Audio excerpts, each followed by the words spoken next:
I have decommissioned 411 derelict cores in 11 years with the Hollow Markets Reclamation Guild.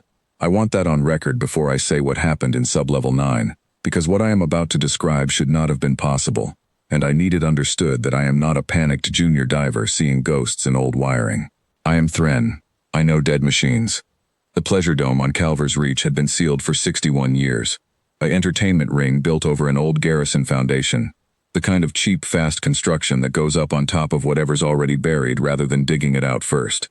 When the dome's substructure finally gave way and dropped 11 floors of dance terraces into the foundation beneath it, my crew got the reclamation contract. Standard work. Strip the copper, log the wreck, flag anything with a registry serial for the war surplus auctioneers. Sublevel 9 wasn't on any of the dome's blueprints. It was older than the dome. Garrison era, pre-compact standard wiring, the kind of construction nobody's built in 6 decades.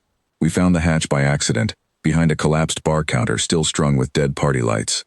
Inside was one combat chassis, intact, dormant, plugged into a power conduit that had no business still running after 61 years of nobody paying the bill. The build tag read BioGraft, old war program, the kind where a chassis gets built around a living neural core instead of a processor, because 60 years ago, neural tissue was cheaper and faster to source than a synthetic brain that could pass wartime certification. I'd heard about BioGraft cores. I had never opened one. Protocol for an unknown live core is simple, and every species in the registry follows it the same way, because it works on every species in the registry. You don't cut power to a live neural core. Too many of them rig a power loss failsafe that triggers something worse than what you're trying to prevent. Instead, you administer a calibrated nociceptive pulse through the core's sensory bus. Pain delivered directly, bypassing every higher behavioral layer. Every cataloged nervous system in the compact registry, and I mean every one, 11,400 species deep in the registry I checked, responds to a sufficiently severe nociceptive pulse the same way. Total motor inhibition. The system seizes, movement stops. It's not a decision the organism makes, it's wiring. Pain past a certain threshold doesn't get filed as information to act on, it gets filed as an emergency override that locks the body down so nothing worse happens while the system reboots. We use it because it's universal.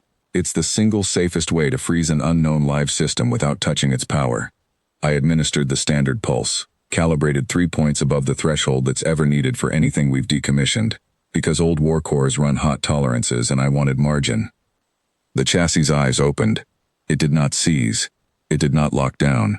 The diagnostic readout in front of me showed the nociceptive signal landing exactly where it should. Full intensity pain, registered, logged, present in every channel the bus could carry it on. And the chassis sat upright anyway, slow and deliberate, joints grinding from 61 years of stillness, and looked at the 4 of us standing in the hatch with our equipment lowered, because none of us had a protocol for this. I increased the pulse. 4 points over threshold. 5. The readout climbed into ranges I'd only ever seen logged as theoretical maximums in the training manuals, numbers nobody administers to a live subject because at that intensity it's not containment anymore, it's harm. And harm isn't the job. The chassis' hand came up, not toward us, toward the conduit panel beside it, fingers finding a release catch with the unhurried precision of someone doing something they've done 1,000 times, and unplugged itself from the wall. It stood. It did not stagger. The pain signal was still climbing on my readout. I hadn't released the pulse. My hand was locked rigid on the trigger because I genuinely did not know what else to do. And the thing crossed the room toward us at a normal walking pace, the way you'd walk toward a door you intended to use, not the way anything walks when its whole nervous system is supposedly screaming.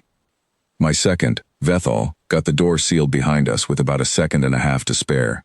We sat in the access corridor afterward not saying anything for a long time, and then Vethal asked me to explain it, and I couldn't. Not that night.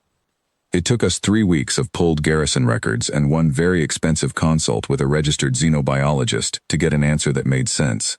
And the answer is the part I actually need on record, because it isn't really about the chassis. It's about what was grafted into it.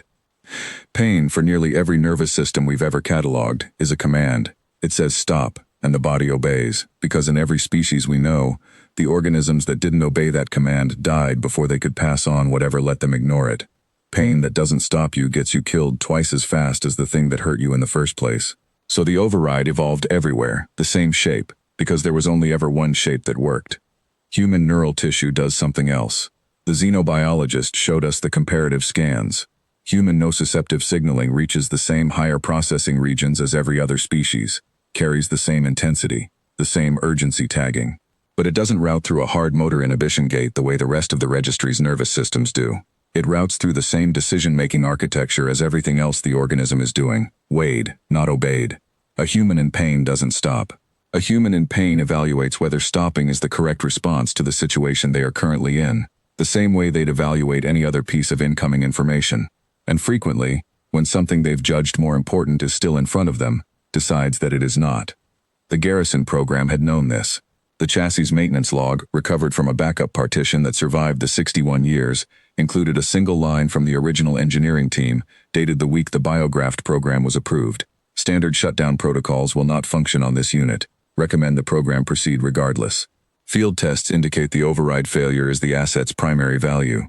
They hadn't grafted a human nervous system into that chassis because it was cheap to source. They'd grafted it in because every other option could be switched off, and the Garrison needed one thing in the armory that couldn't be. We resealed sublevel 9.